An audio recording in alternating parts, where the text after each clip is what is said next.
본 방송에서 제공하는 투자 정보는 투자 판단에 대한 조언입니다. 방송에서 제공하는 주식의 가치, 가격 상승 및 하락에 대해서는 방송사에서 보장하지 않습니다. 시청자 여러분 안녕하세요. 오늘을 돌아보고 내일을 준비하는 오늘장 내일장 2부 진행의 백선혜입니다. 장 마감까지 확실한 승부 전략과 내일장 주목할 섹터까지 제시해드리고 있습니다.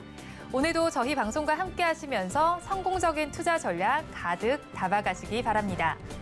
본 방송에서 제공해드리는 정보는 투자 판단을 위한 조언일 뿐 해당 주식의 가치와 수익률을 보장하지는 않습니다.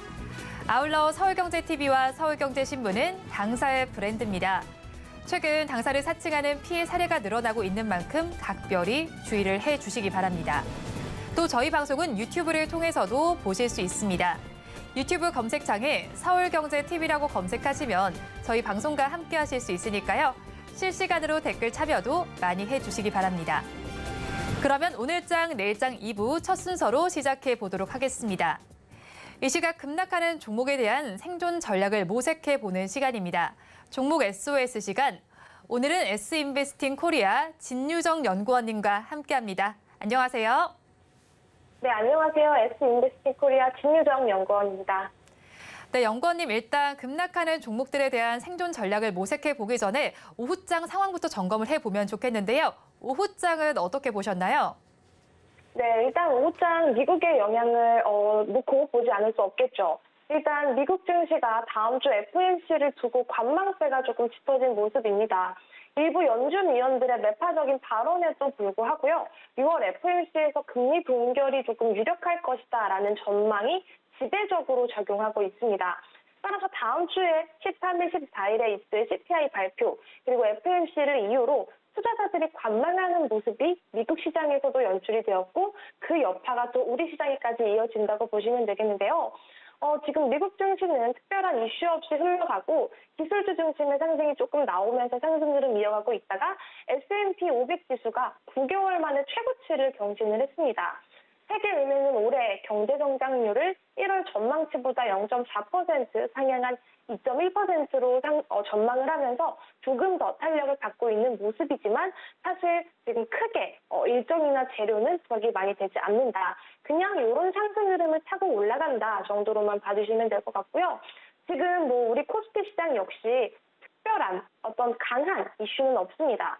일단 2,600포인트를 돌파하고 나서 크게 특별한 이슈가 없는 흐름이 지속되고 있는데요. 우리 시장 오늘 살펴보시면요. 코스피 코스닥 빨간 불을 켜주고는 있습니다. 하지만 코스피 상승폭이 그리 크지 않습니다.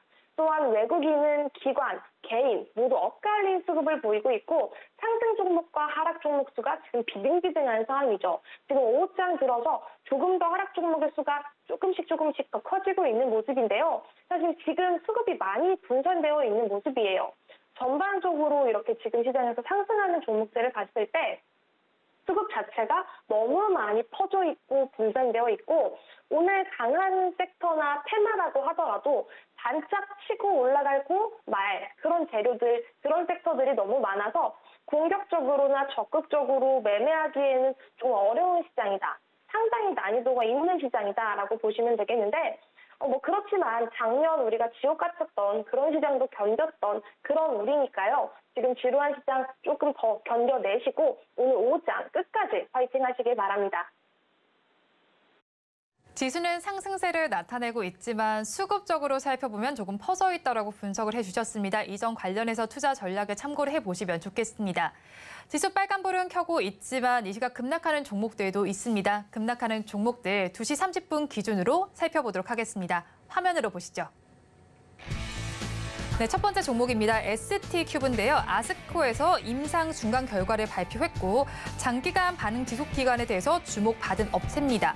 하지만 오늘장에서는 빠지고 있는데요. 11% 넘게 빠지면서 지금 주가는 16,860원 선을 지나고 있습니다. 다음으로 디딤 ENF를 보겠습니다. 외식 전문 기업입니다. 최근에 신제품을 출시했다라는 소식도 들어와 있지만 오늘장에서 빠집니다. 9% 넘게 빠지면서 1,179원 선을 지나고 있습니다. 다음으로 성호전자를 보겠습니다. 전자부품 전문 제조 기업인데요. 8% 넘게 빠지면서 지금의 주가는 1,807원 선을 가리키고 있습니다. 슈어 소프트테크 이어서 보겠습니다. 소프트웨어 개발과 공급을 하는 업체입니다. 8% 넘게 빠지면서 1,070원 선을 지나고 있습니다. 다음으로 슈어 소프트테크 보셨고요. 뉴프렉스 살펴보도록 하겠습니다. 뉴프렉스는 카메라용 FPCB를 생산하는 기업입니다. 7%가 넘는 하락률을 보여주면서 6,680원 선을 지나고 있습니다. 급락하는 종목들 화면을 통해서 살펴보셨는데요. 이 종목들을 보유하고 계신 분들이거나 또 다른 종목에 대한 궁금증이 있으시다면 유튜브 댓글창에 남겨주시기 바랍니다. 그러면 저희는 첫 번째 종목부터 구조를 해보도록 하겠습니다. 첫 번째 종목 ST큐브입니다.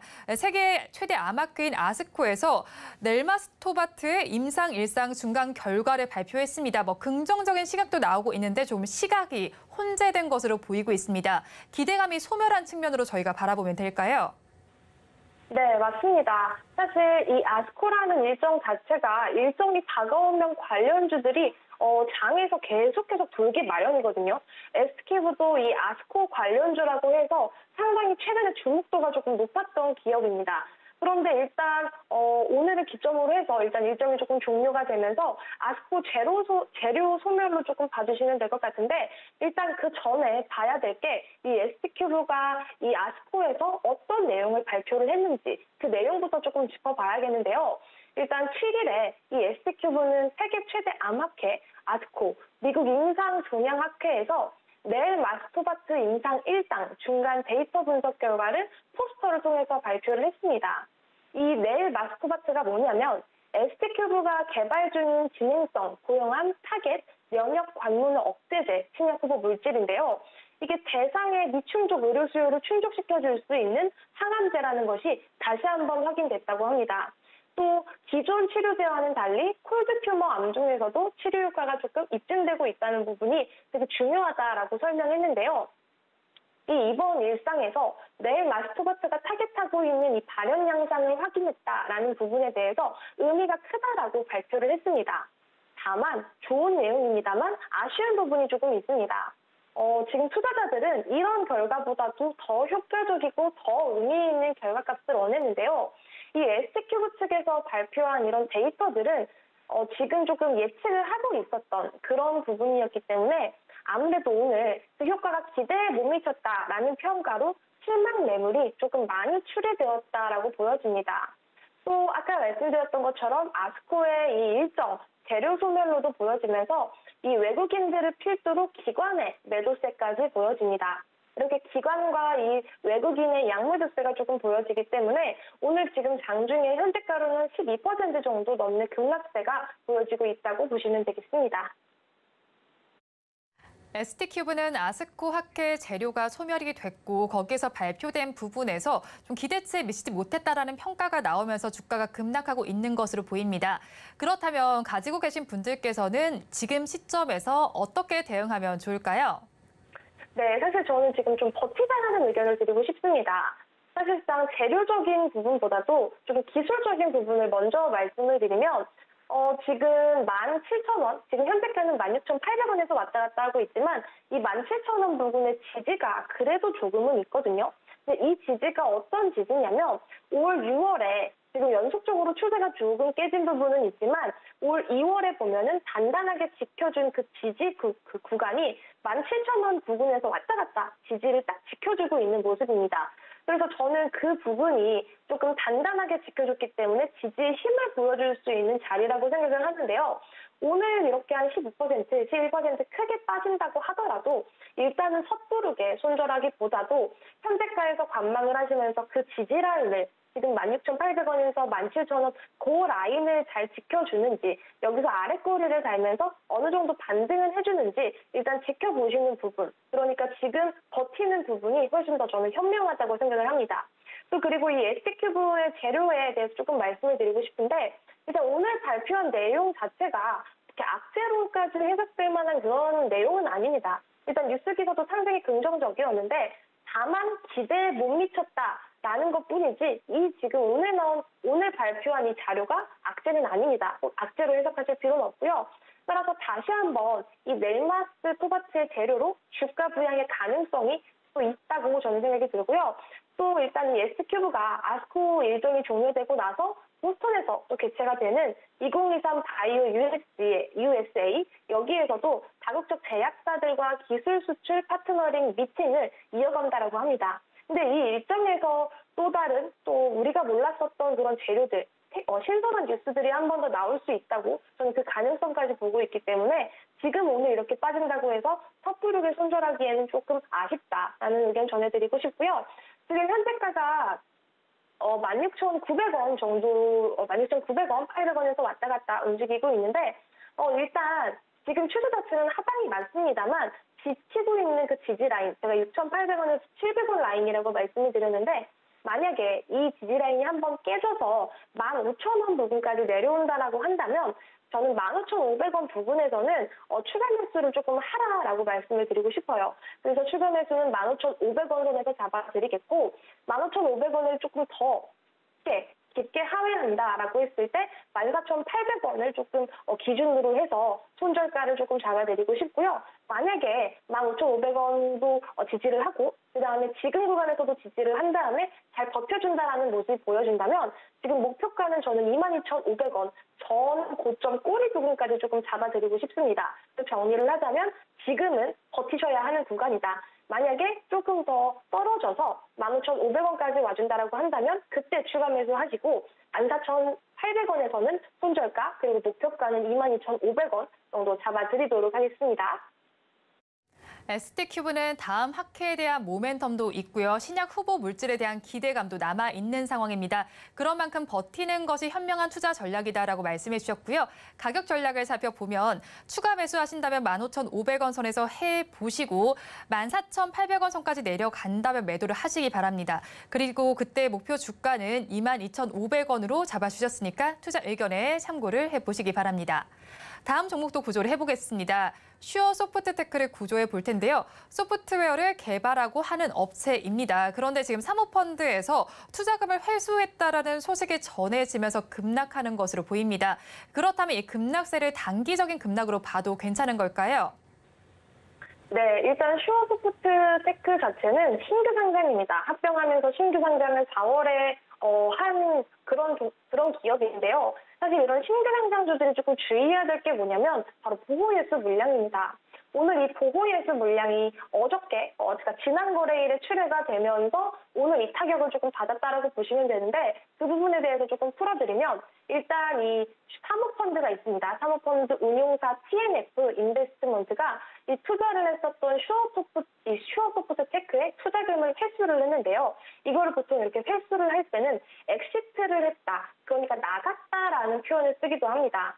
이 5일 공시에 따르면 이 TNF 인베스트가 투자를 했던 투자금이죠. 한 130억 정도를 회수를 했다고 합니다. 6월 5일 시간을 매매 방식으로 조금 이루어졌고 130만 주를 처분했다고 하는데 그 이슈가 지금 오늘 조금 투심을 불안하게 하는 그런 이슈로 조금 작용을 하면서 한 8% 정도의 하락세가 나타나고 있습니다. 그러니까 이 TNF 인베스트의 엑시트 탈출했다라는 그런 소식으로 투심이 불안해지고 매물까지 출회되었다라고 보시면 되겠는데 따라서 지금 개인 투자자뿐만 아니라 투심계 기관 그리고 외국인의 양 매도세로 이 하락폭이 조금 더 깊어지고 있다라고 보시면 되겠습니다. 네, 지금 아무래도 이렇게 보호예수 물량이 출회가 되면서 급락세가 나타나고 있다라고 분석을 해주셨는데요. 그렇다면 지금 급락하고 있는 만큼 가지고 계신 분들께서는 불안감이 감돌 것 같습니다. 어떤 투자 전략을 가져가면 좋을까요? 네, 저는 오늘 지금 이 가격대가 정말 중요한 가격대라는 생각을 하고 있습니다. 일단 버티자라는 의견을 조금 드리고 싶은데요. 지금 기술적으로만 봐도 딱 10,000원 구간에서 왔다 갔다 그 지지와 저항 라인이 딱 형성된 모습입니다. 물론 신규 상장주기 때문에 과거의 차트 데이터가 조금 더 명확하게 없는 부분은 조금 아쉽긴 하지만 지금 이렇게 형성된 차트, 이 형성된 기술적인 라인들만 본다고 하더라도 이 10,000원 부근, 그러니까 지금 현재가가 정말 중요한 그런 위치인데요. 지금 현재가가 1,100원에서 왔다 갔다 하고 있는데 사실 지금 저는 슈어소프트테크를 왜 버티자라고 말씀을 드리고 있냐면 일단 슈어소프트가 가지고 있는 그 재료가 저는 조금 긍정적으로 보여집니다. 일단 국내 최초로 소프트웨어 검증 기술 개발과 상용화에 성공을 한 기업이고요. 20년 이상 자동차와 국방, 항공, 원자력, 철도 등 다양한 고신뢰, 고위험 산업에서 전문성과 이 소프트웨어 안전 부문 노하우를 직접적으로 쌓아온 기업입니다. 그러니까 이 국내 최초라는 타이틀을 가졌고 어느 정도 다른 타 기업들, 타 계열사들과 안정적인 신뢰관계를 구축하고 있다고 보시면 되는데 사실 현대기아차와 관련된 이슈들도 있었고 또 이 슈어소프트가 가지고 있는 재료를 하나 더 말씀을 드리면 최근에는 사이버 보안이라든지 가상화, 시뮬레이션 검증 이런 미래 기술 솔루션 등으로 기술 영역을 계속해서 확장을 해나가고 있어요. 그렇기 때문에 이 슈어소프트가 조금 성장할 수 있는 성장성은 갖추고 있다라고 봐주시면 되겠어요. 그래서 지금 현재가가 1,100원에서 1,100원 라인에서 왔다 갔다 10,000원 내외로 움직이고 있는데 저는 조금 버티자라는 의견을 드리고 싶고요. 만약에 이 지금 중요한 지지라인인 10,000원이 조금 깨진다라고 한다면 냉정하게 지금 이 슈어소프트 테크는 하방 9,000원까지는 열려 있습니다. 그래서 제가 오늘의 이 지지라인이 상당히 중요하다고 말씀드린 거고요. 만약에 이 지지라인을 깨서 9,000원까지 내려온다라고 했을 때 9,000원 부근, 그러니까 8,800원에서 9,000원 사이에서 저는 추가 매수를 조금 권장을 드리고 싶습니다. 여기서 추가 매수를 하시고 어느 정도 단가 조절을 하신 다음에 목표가는 저는 11,000원을 잡아드리고 싶습니다. 왜냐하면 지금 구간에서 11,000원까지는 충분히 기술적 반등이 나올 수 있는 그런 구간이기 때문에 목표가 11,000원 설정드리도록 하겠고요. 만약에 9,000원을 하회하고 그 다음에 8,800원까지 더 하회해서 하락의 폭이 깊어진다. 8,000원 밑으로 하회한다라고 한다면 이 추세 자체가 너무나 더 깨진 부분이기 때문에 저는 8,000원에서는 손절가 안내 드리도록 하겠습니다. 네, 슈어소프트 테크에 대해서도 버티자라는 전략을 제시해 주셨고요. 지금 오늘의 지지 라인이 굉장히 중요하다라고 말씀해 주신 만큼 이 부분 체크를 해보시면 좋겠습니다. 손절을 하신다면 9,500원대에서 정리를 해보시면 좋겠고요. 앞으로 다시 접근을 하신다면 매수가는 8,800원 주셨고요. 그때 목표 주가는 11,000원, 손절 라인은 8,000원으로 제시해 주셨으니까 투자 의견에 참고해 보시기 바랍니다. 마지막 종목까지 구조를 해보겠습니다. 뉴프렉스를 구조해 볼 텐데요. 오늘 NH투자증권에서는 조금 긍정적인 리포트가 나와 있습니다. 메타와 함께 비상이라는 신규 리포트가 발행되기도 했는데 지금 주가는 빠지고 있습니다. 어떤 이유 때문인가요? 네, 일단 뉴프렉스 보시면은 그 XR 관련주들이 오늘 조금 많이 밀리는 모습입니다. 뉴프렉스뿐만 아니라 엔티나든지 신한인터텍 관련주 이런 종목들 다 같이 밀리고 있는 모습인데요. 사실 이 뉴프렉스가 카메라용 연성 인쇄 회로 기판, 이 기판을 생산하고 있는 기업입니다. 그런데 애플에서 6월 세계 개발자 회의 WWDC라고 하죠. 여기서 MR 헤드셋을 공개를 했습니다. 근데 이 공개 예정이라고 딱 알렸을 때부터 관련주들이 꿈틀꿈틀 움직임을 계속해서 보였었습니다. 그래서 이 XR과 관련된 메타버스 종목들이 조금 수급이 강하게 들어오는 모습도 있었는데요. 주목도가 상당히 높았던 이유가 뭐냐면 이 XR과 메타버스, 그러니까 시장이 본격적으로 개화하지 않은 그런 시점에서 충전 고객이 많은 이 애플이 MR 기기를 딱 출시한다라고 했을 때 시장 분위기가 반전이 이루어질 수 있겠다라는 그런 전망가들이 상당히 많았습니다. 애플은 원래 충성도가 높은 그런 충성 고객이 많은 그런 기업들이기도 한데 MR 헤드셋을 발표를 한다? 그러면은 분위기가 완전히 바뀌겠구나라고 예측을 많이 했었는데 예측이 예측대로 흘러가지 않았습니다. 조금 정리해서 말씀을 드리면 MR 헤드셋을 공개를 했는데 시장 기대치와 조금 다른 부분들이 있었습니다. 일단 지난 2년간 이 애플의 MR 첫 해 판매량 전망치를 200만 대에서 100만 대, 30만 대로 계속해서 출시해왔고 이 출시 시기도 2024년으로 연기한 부분들도 있습니다. 그리고 또 제일 중요한 부분이 뭐냐면요. 이 공개된 제품 자체가 스펙이랑 성능을 조금 따져봤을 때 기존 경쟁사들이랑 조금 비교했을 때 완성도가 높아지긴 했지만 이게 과연 압도적일까라고 생각했을 땐 압도적인 느낌이 전혀 없었고요. 제일 중요한 가격입니다. 가격이 3,499달러, 그러니까 하나로 457만 원에 달한다고 합니다. 그러니까 이렇게 높은 가격이기 때문에 대중화되기까지는 시간이 조금 오래 걸릴 수 있다. 아직 대중 소비를 위해서는 준비가 되지 않았구나 라는 그런 어떤 조금 수심이 좀 작용을 하면서 오늘 지금 뉴프렉스뿐만 아니라 관련주들 모두 하락세를 보이고 있는데, 사실 또 이 비전 프로를 조금 공개를 했는데 앱을 실행하고 콘텐츠를 감상하고 영상 통화하는 모습까지 보여줬습니다. 근데 세련되게 표현되기는 했는데 혁신은 아니었어요. 그래서 결론적으로 이 애플이 공개한 모든 것들이 혁신적이지는 않았는데 너무 비싸다. 그래서 투자자들이 실망했다. 그래서 오늘 저 이슈로 뉴프렉스가 한 7% 정도 빠지고 있다. 이렇게 정리를 할 수 있을 것 같습니다. 네, 애플은 WWDC에서 MR 헤드셋을 공개했는데 좀 실망감이 감돌고 있죠. 그렇게 되면서 뉴프렉스 역시도 주가가 빠지고 있다라고 분석을 해주셨습니다. 그렇다면 가지고 계신 분들께서는 어떻게 대응해 나가면 좋을까요? 네, 저는 뉴프렉스 또한 조금 버티자라는 의견을 드리고 싶습니다. 지금 현재가가 6,700원 정도 되는데요. 버티자라는 의견을 드리는 이유는 이 뉴플렉스의 기술력을 조금 봤을 때 이 뉴프렉스가 메타의 XR 기기에 PCB를 납품하고 있어요. 기판을 납품하고 있고 또 메타캐스트의 2022년 XR 기기 시장 점유율 자체가 70%가 넘어갑니다. 그러니까 XR 시장을 주도하고 있다라고 봐도 무방한데 거기에 기판을 납품하고 있는 그런 기업입니다. 그리고 또 이 뉴프렉스는요. 이 메타의 오큘러스 초기 모델부터 계속해서 PCB를 공급을 했는데 5월 말부터 이 메타퀘스트 상향 공급이 개시가 되기도 하고요. 이렇게 계속해서 이 XR 기기 내 카메라 개수가 증가를 하면서 PCB 탑재량까지 높아집니다. PCB 탑재량이 높아지면 뉴프렉스가 그 수혜를 같이 가져갈 수 있다. 그렇게 보시면 되기 때문에 뉴프렉스는 지금 한 7%가 빠진다고 하더라도 저는 지금 구간에서는 버티자라는 의견을 조금 드리고 싶고요. 현재가가 6,700원에 형성되어 있습니다. 형성되어 있는데 지금 구간에서 만약에 조금 더 밀린다라고 했을 때 추가 매수 가격대를 저는 6,200원 정도로 잡아드리고 싶고요.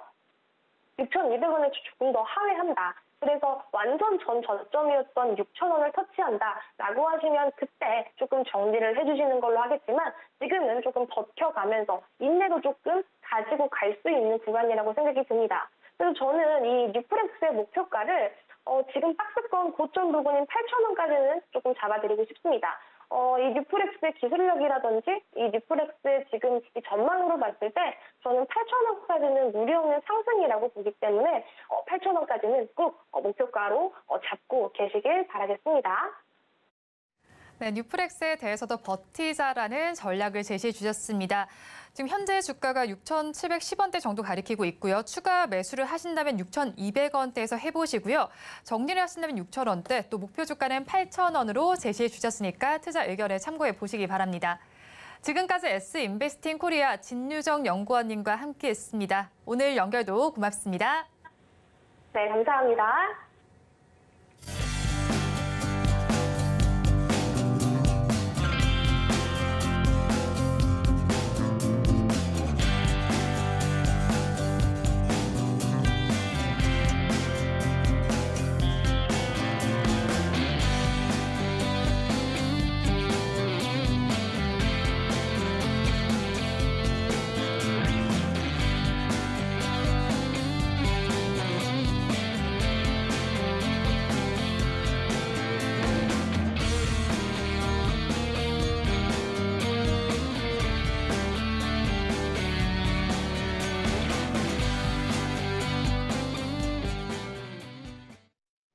앞서서 급락주에 대한 대응 전략을 살펴봤다면 이번에는 오늘의 매매일지에 성공적인 마침표를 찍어드릴 찬스 종가 베팅 시간입니다.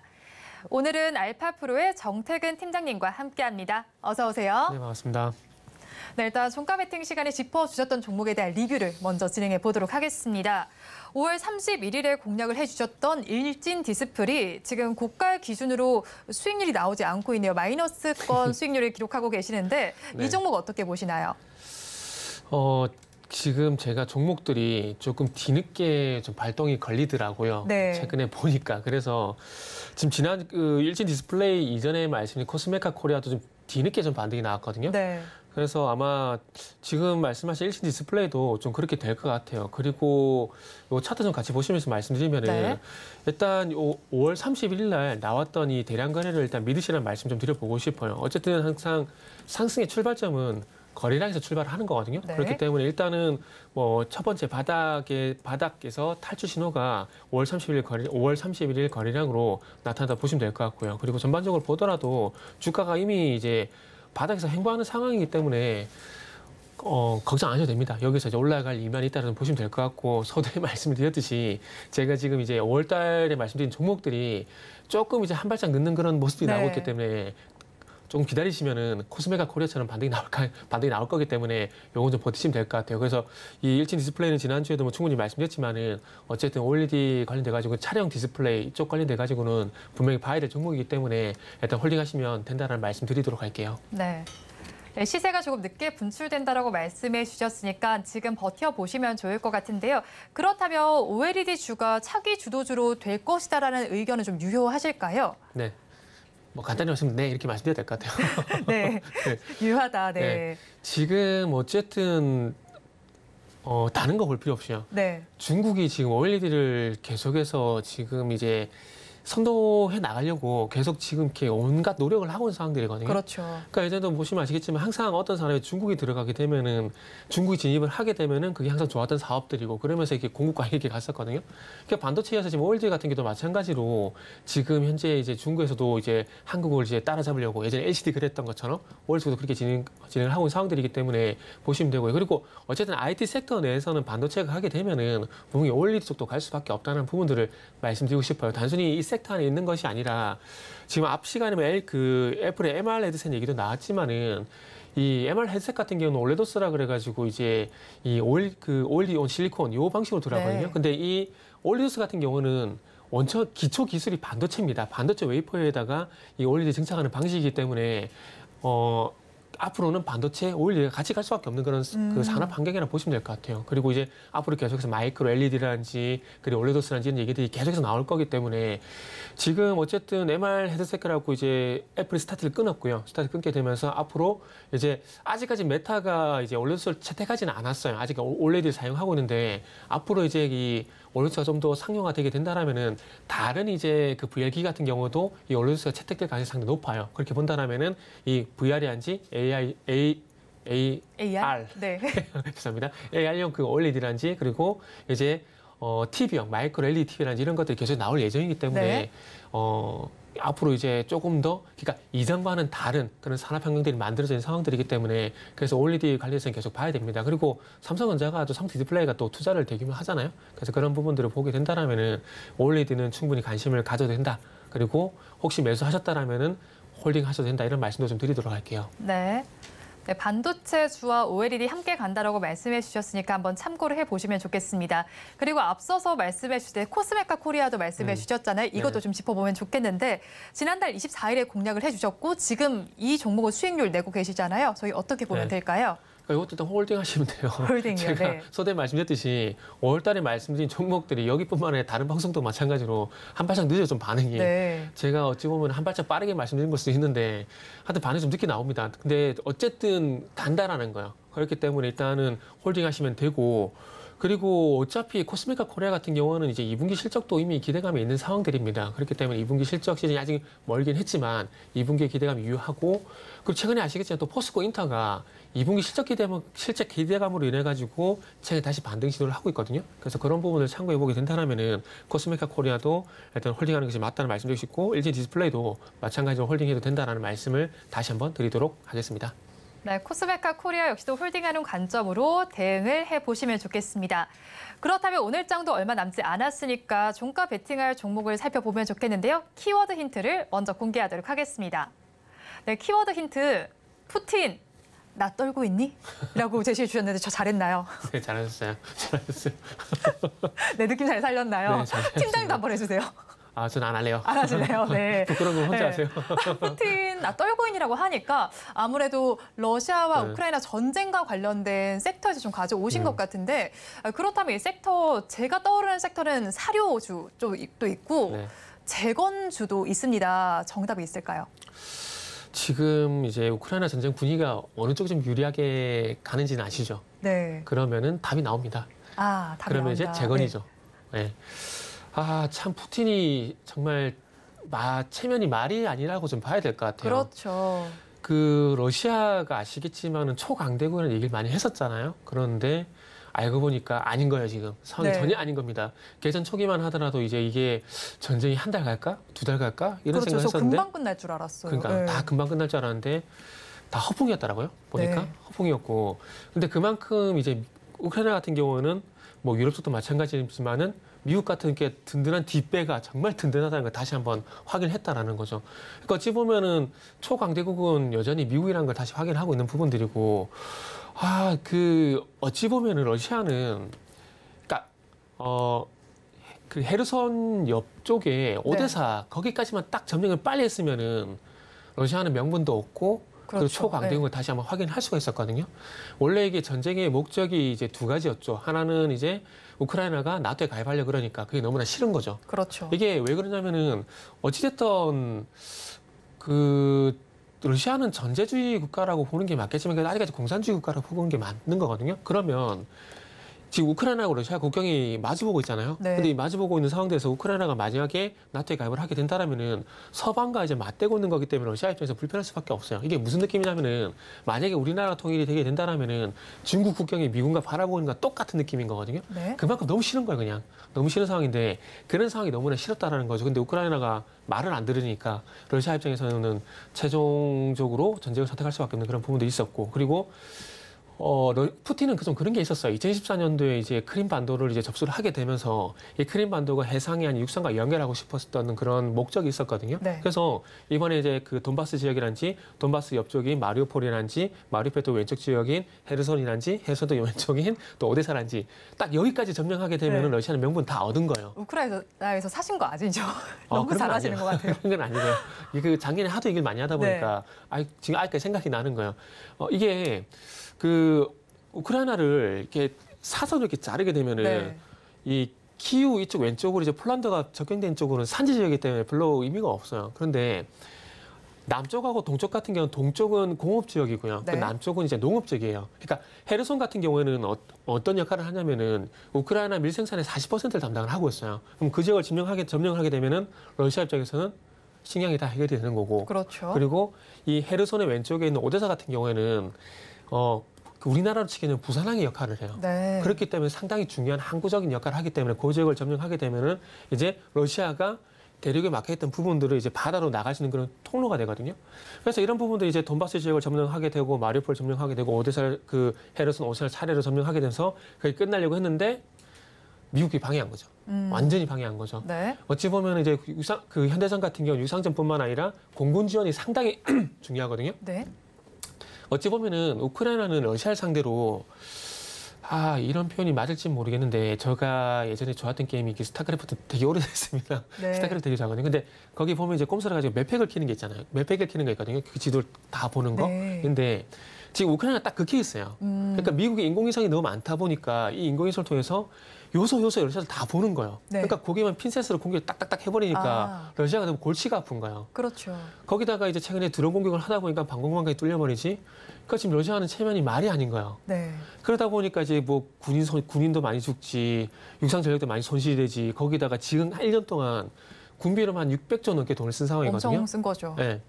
이렇게 했는데까지도 이제 점령을 못 하고 있는 상황이에요. 네. 그러다 보니까 러시아는 이제 전쟁을 끝내고 싶어도 끝낼 수가 없는 상황이 된 거죠. 만약에 여기서 끝내게 된다라면은 패전이거든요. 네. 그러면 1차 대전, 2차 대전 보셔서 아시겠지만 패전국가 어떻게 되는지 다 봤잖아요. 그렇죠. 러시아가 그렇게 되고 싶지는 않을 거란 말이죠. 네. 그래서 지금 전쟁을 질질 끌고 있다라고 밖에 안 보이는 상황이죠. 그런데 중요한 건 러시아가 아닌 우크라이나가 계속 유리해지고 있는 상황들이라는 거죠. 네. 그리고 이제 그 지난주인가요? 이번 주 월요일인가? 그 미국의 블링컨 장관이 이제 핀란드에 가가지고 프랑스 24의 매체와도 휴전은 안 된다라고 무슨 못을 박아버렸어요. 네. 그러니까 그 휴전의 조건도 우크라이나가 이제 완전히 영토 수복을 다 하게 된다라면은 그때는 한번 생각해보고 있지만 아직까지 아니라는 얘기를 했거든요. 네.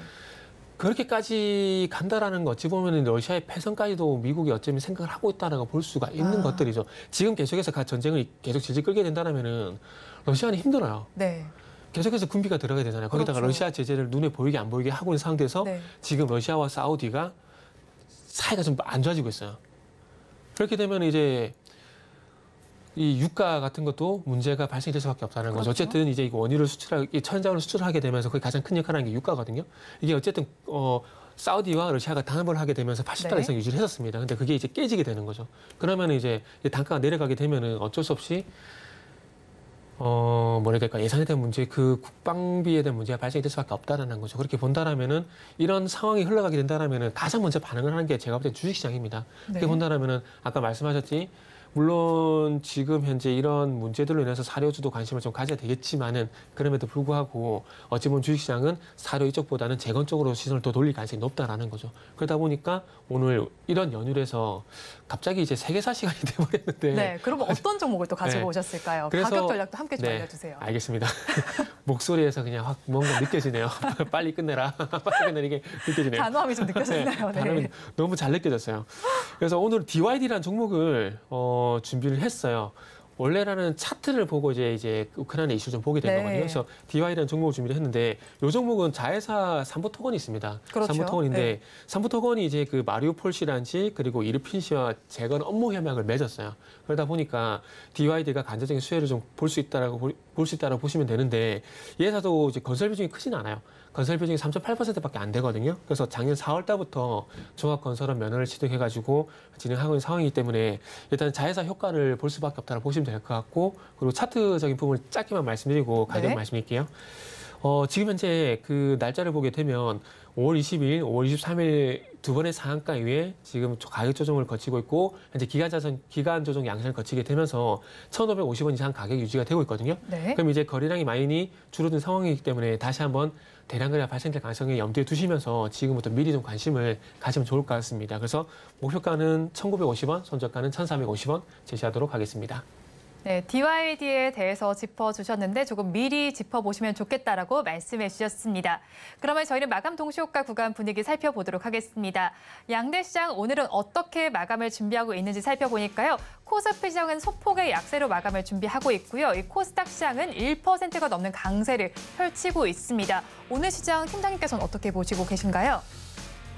그냥 이 표현을 쓰고 싶어요. 꾸역꾸역. 꾸역꾸역 올라간다. 꾸역꾸역. 네, 꾸역꾸역. 지금 네. 어느새 코스피도 2,600포인트 넘었거든요. 네. 근데 2,600포인트 갈까라고 생각했는데 어쨌든 꾸역꾸역 2,600포인트 왔고요. 그리고 시장이 악재는 없어요. 네. 악재는 없는데 중요한 건 또 호재가 없어요. 음. 그게 지금 시장을 좀 많이 어렵게 한다라고 봐야 될까요? 악재도 호재도 없는 게 더욱더 어렵겠죠. 그렇죠.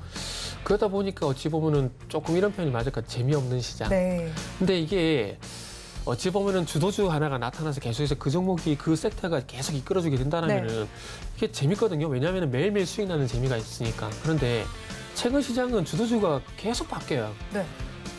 지난주 아마 제가 엔비디아 얘기를 했던 것 같은데 했었나요? 저도 기억이 안 나는데 지난주까지 어떻게 가더라도 엔비디아 얘기를 되게 많이 했거든요. 네. 근데 지금 엔비디아 얘기를 안 해요.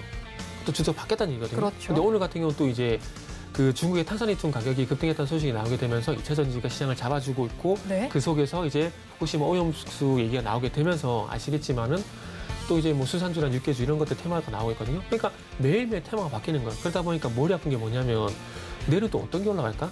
그렇죠. 그래서 이런 것들이죠. 그래서 서두에 말씀드린 대로 어찌 보면 2020년처럼 현대차를 사놓는다, 네이버를 사놓는다, 카카오 사놓으면 사는 무조건 수익이 났었잖아요.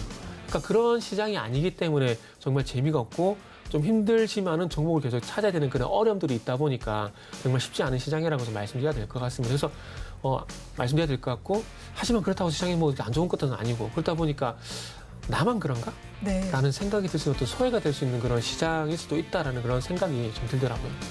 네, 그럼 시장의 오늘 수급 상황도 좀 보면 좋을 것 같습니다. 양대 시장 살펴보면 기관 투자자들은 쌍끌이 매수를 해주고 네. 있지만요. 지금 외국인 투자자들은 방향성을 좀 다르게 하고 있어요. 그런데 오늘 환율도 조금 많이 내려가는 상황이긴 한데 외국인 투자자들 코스닥 시장에서는 2천억 원 넘게 매수를 하고 네. 있습니다. 무엇 때문일까요? 일단은 환율 말씀이신가요? 네.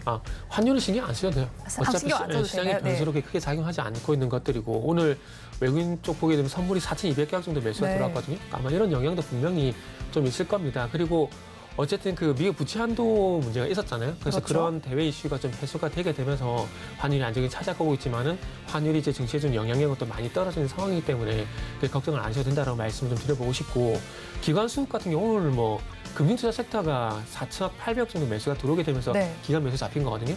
요거는 이제 차익 거래성 매수일 가능성이 상당히 높기 때문에 그렇게 크게 뭐 신경 쓰실 필요는 없다는 말씀을 좀 드려보고 싶어요. 왜냐하면은 금융투자 섹터 같은 경우는 지속성이 많이 떨어져요. 네. 그래서 저희가 차익 거래성이라고 말씀드렸는데 오늘은 매수 차익성 거래가 들어왔다고 보시면 될 것 같다는 말씀드리고 싶고, 어쨌든 중요한 건 다시 외국인들이 매수에 좀 귀환이 될 것인가, 이게 좀 중요하다는 말씀드리고 싶은데, 아마 오늘 1,300억 정도 매도 잡힌 것들은 그동안 매수했던 자동차인지 IT였던 차익 시장 이렇게 네. 보시면 될 것 같아요. 네, 일단 오늘 코스피 시장에선 1,300원 정도 매도를 하고 있는 상황입니다. 이런 부분들은 최근에 매수를 했었던 부분을 매도하는 관점으로 바라보시면 될 것 같다라고 말씀해 주셨고요. 우리 지수는 지금 살펴보면요. 코스피 시장 다시 또 빨간불로 돌려 세우기는 했지만 소폭의 강세를 나타내고 있고요. 코스닥 시장에서는 지금 1%대 강세를 계속해서 유지를 해주고 있습니다. 오늘 시총 상위주 중에서 반도체주는 쉬어가고 있습니다. 마감 동시효과 구간 함께 하셨습니다.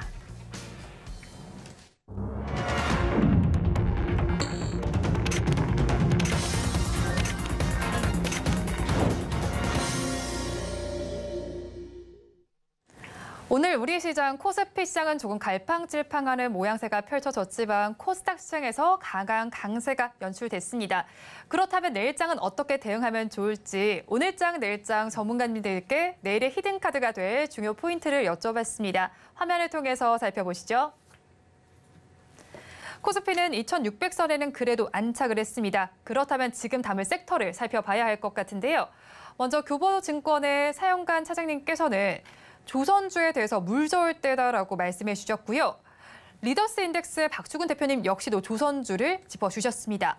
마지막으로 S인베스팅 코리아의 진유정 연구원님께서는 눌릴 만큼 눌렸다. AI 섹터 담아보자라고 말씀해 주셨는데 이에 대해서 팀장님 의견은 어떠실까요? 여기에 이제 두 분께는 정말 죄송한 얘기인데 네. 지금 자세서는 조선 안 살 것 같아요. 완전히 다른 의견을 제시해 주셨네요. 그러니까 조선이 안 간다는 것이 아니라 네. 지금 위치에서 그렇게 사고 싶지는 않다라고 말씀드리고 싶어요. 너무 올랐나요? 그냥 단기간에 네. 조금 올랐는데 이 오른 부분이 이게 계속, 그러니까 지금 자리에서 지속성이 있느냐 없느냐, 네. 그 관점에서 보게 되면은 지속성이 좀 낮다라고 보거든요. 그러다 보니까 지금 자리에서는 매수하시는 것보다는 좀 조정을 기다리는 게 좋지 않을까라는 말씀드리고 싶어요. 근데 그렇게 판단하는 거는 조금 전에 말씀드렸듯이 최근 주도주가 계속해서 바뀌잖아요. 네, 지금 그렇죠. 반도체 지난주에 얘기했다 지금 반도체 얘기 거의 안 하잖아요. 그것처럼 조선주도 이미 살 타이밍은 지나갔다라는 거죠. 그렇기 때문에 조정을 기다렸다가 다음 타이밍에 보시면 좋겠다는 말씀드리고 싶고, 그리고 저는 개인적으로 조선주 같은 경우는 이렇게 말씀드리고 싶어요. 만약에 1억이든 10억이 됐던 이 자금을 한 5년 이상 보고 투자를 한다면 저는 조선주를 사라고 말씀을 드리고 싶어요. 왜냐하면은 조선은 아직까지 제가 볼 때는 시작도 안 했다라고 보시면 될 것 같아요. 이유는 두 가지인 건데, 조선주 같은 경우는 소위 말하는 흑자 수주 있잖아요. 네. 그러니까 수주를 받았는데 이게 적자 수주면은, 그러니까 손해보는, 그러니까 만약에 손익분기점이 2천억인데 2천억 아래로 수주를 받게 되면 이거는 뭐 수익이 안 나잖아요. 그게 아무 의미가 없거든요. 그런데 이 손익분기를 넘어가는 이 수주가 언제부터 시작이 됐냐면은 요거는 이제 대우조선행이 됐던 뭐 한국조선행이 했던 이 종목들 공시 들어가서 2021년도 6월달 전후를 한번 보세요. 그 조선주 같은 경우에 지금 이제 비용이 많이 올라갔다고 하더라도 2018년, 2019년도 같은 경우는 1억 9,500만 불이 손익분기점이에요. 지금 네. 얘기하고 있는 LNG선. 근데 지금 아마 원가가 좀 올라가가지고 이게 많이 올라가도 아마 2억 1,000만 불 정도 될 거거든요. 그래서 아마 그 이상은 다 수익이라고 보시면 될 것 같아요. 수익을 보시면 되는데 어쨌든 이 손익분기, 그러니까 흑자 수주가 2021년도 6월 전후에서 발생됐기 때문에 발생됐고요. 그리고 나서 이게 수주를 받는다고 해서 바로 이제 건조에 들어가는 건 아닙니다. 이게 설계를 하고 건조에 들어가는데 시간이 한 18개월 정도 걸려요. 네. 그렇게 본다라면은 2021년도 6월달 그리고 이게 18개월 계산해 보게 되면 딱 올해거든요. 네. 그러니까 요새 이제 증권사에서 조선사들이 이제 흑자 전환 될 거라는 얘기 나오는 게 그런 건가라고 보시면 될 것 네. 같아요. 그렇기 때문에 그리고 이제 수주 받은 거에 대해서 이제 인도하는 그 척수가 그렇죠. 올해가 아니라 내년부터 많이 늘어납니다. 네. 그렇기 때문에 조선주는 천천히 보셔야 돼요. 아, 지금 천천히. 네. 지금 주도주 계속 안 갈 겁니다. 갔다가 조정받고 갔다가 조정받고 할 거거든요. 그리고 조선주 같은 경우 차트를 전체적으로 넓혀보더라도 아직 올라간 것도 아니에요. 그렇기 때문에 느긋하게 보시면서 분할 매수하시면서 느긋하게 시간을 가지고 이거는 대응하시면은 충분히 제가 볼 때는 2007년도 조선주 강했잖아요. 네. 그때 저는 분명히 그런 대박에 의하면 제가 좀 수기를 좀 조정하는 것 같아서 어쨌든 큰 수익이 날 수 있다라는 말씀드리고 싶고 AI는 한번 단기적으로 이렇게 순환의 관점에서 한번 보셔도 될 것 같아요. 최근에 이렇게 AI 얘기가 계속해서 나오는 상황들이기 네, 때문에. 그리고 뭐 정부에서도 월요일에 초거대 AI 생태계를 구축한다라는 네, 그렇죠. 발표가 나오기도 했고 오픈 AI CEO도 9일에 방안을 앞두고 있잖아요. 그럼 계속해서 좀 그런 관점으로 보실 수 있을까요? 그렇죠. 그런 관점에서 최근에 근데 AI 관련 종목들이 조정을 받았다가 최근에 흐름이 이렇게 나쁘지가 않아요. 네. 그러니까 완만하게 좀 올라가고 있거든요. 그래서 여기 이슈 하나만 터지면은 주가가 또 빵 튈 수가 있어요. 그렇기 때문에 AI 관련주들 같은 경우는 좀 전에 말씀드린 이슈 이런 것들 참고하셔가지고 마음에 드는 종목만 픽을 하셔가지고 네. 한번 순환매 대응을 하시면 저는 괜찮다고 봐집니다. 그래서 오늘 죄송하게도 두 분께는 죄송하지만은 조선보다는 지금 상황에서는 AI가 좀 더 나은 것 같다라고 말씀드려야 될 것 같아요. 아, 그러면 그중에서 전 또 의료 AI도 요즘에 시세가 좀 좋더라고요. 네네. 특히 루닛 같은 경우 오늘도 15% 넘게 올랐는데 이런 네. 종목들 지금 접근해도 괜찮나요? 제가 반대로 여쭤볼게요. 네. 루닛의 차트를 보게 되면 혹시 사시고 싶으세요? 전 사실 계속 네. 오르니까 살까 말까 고민했는데 지금 못 샀거든요. 네네. 그런데 지금 사라고 하면 저는 못 살 것 같아요. 그 생각대로 가셔야 돼요. 그 생각 그대로 가면 그 됩니까? 생각대로 가셔야 돼요. 지금 저도 사고 싶진 않아요. 네. 차라리 그 AI 관련돼 가지고 본다라면은 루닛이 아니라 차라리 뷰노를 보는 게 제가 볼 때 나아요. 네. 왜냐하면은 이게 뷰노 같은 경우는 뭐 루닛보다 덜 올랐잖아요,라고 말씀하실 수도 있는데 네. 이게 너무 가파르게 올라가는 것보다는 상승하고 조정을 거치고 가는 게 훨씬 지속성 측면에서 더 나아요. 그러니까 단기간에 루닛처럼 이렇게 쏘고 말 것인가 아니면은 뷰노처럼 루닛만큼 상승폭은 나오지 않았지만은 네. 조정이 나왔기 때문에 힘 조절을 하고 있다는 얘기거든요.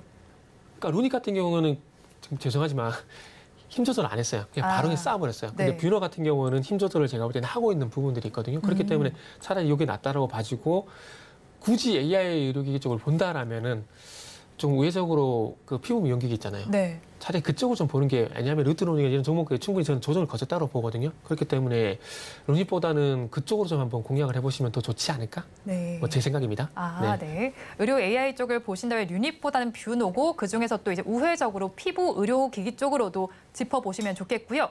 그렇다면 저희 또 오늘장에서 살펴봤을 때 2차 네. 전지주들 강했는데 그중에서 코스닥 2위에 자리한 에코프로 지금 아무래도 테슬라가 많이 올랐다라고 해서 네. 반응을 받았다 하지만 그러기에도 너무 많이 올랐습니다. 이거는 저희가 어떻게 해석하면 좋을까요?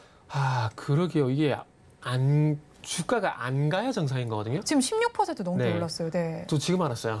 네. 아침 쪽에 이렇게 에코프라면 상승 출발하는 거 봤는데 네. 이렇게 16% 오른 거는 정말 죄송한데 제가 지금 봤거든요. 네.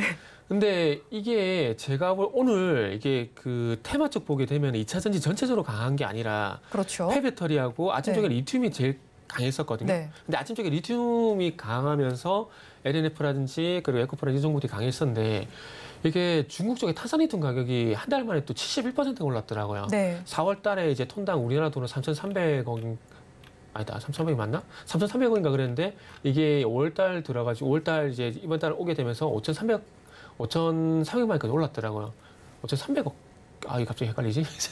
하여튼 71%는 맞습니다. 네. 제가 수치는 뒤에 헷갈리는데 4월달 되면서 지금 탄산리튬 가격이 다시 71%가 올랐어요. 그래서 네. 아마 그것 때문에 제가 봤을 때는 오른 것 같아요. 그리고 그거만 있다고 단일 수준이 오른 건 아니고 지금 이제 아시겠지만은 반도체가 또 쉬어가잖아요. 네. 그러니까 그동안 강했던 자동차라든지 그리고 반도체라든지 쉬어가게 되면서 다시 순환매가 나오면서 제가 볼 때는 에코프로가 이렇게 좀 부상을 한 게 아닌가라고 봐집니다. 그러다 보니까 저는 개인적으로 전고점 80만 원을 돌파를 하기보다는 네. 단기 순환매지 않을까? 저는 그렇게 좀 진단을 하고 싶네요. 네, 에코프로에 대해서는 탄산리튬 가격에 대한 이슈도 있기는 하지만 일단은 단기 순환매 관점으로 짚어본다라고 하셨으니까 투자 의견에 참고해 보시기 바랍니다. 지금까지 알파프로의 정태근 팀장님과 오늘 이 시간 함께했습니다. 오늘 말씀도 고맙습니다. 네, 감사합니다. 오늘장 내일장 2부도 마칠 시간이 됐습니다. 본 방송에서 제공해드리는 정보는 투자 판단을 위한 조언일 뿐 해당 주식의 가치와 수익률을 보장하지는 않습니다. 아울러 서울경제TV와 서울경제신문은 당사의 브랜드입니다. 최근 당사를 사칭하는 피해 사례가 늘고 있는 만큼 각별히 주의를 해주시기 바랍니다. 오늘장 내일장 2부 준비한 순서는 여기까지입니다. 저희는 내일 이 시간에 함께 다시 찾아뵙도록 하겠습니다. 함께해 주신 여러분 고맙습니다.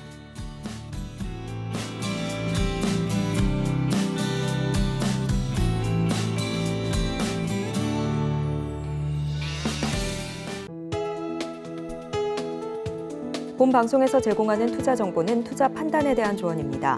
방송에서 제공하는 주식의 가치, 가격 상승 및 하락에 대해서는 방송사에서 보장하지 않습니다.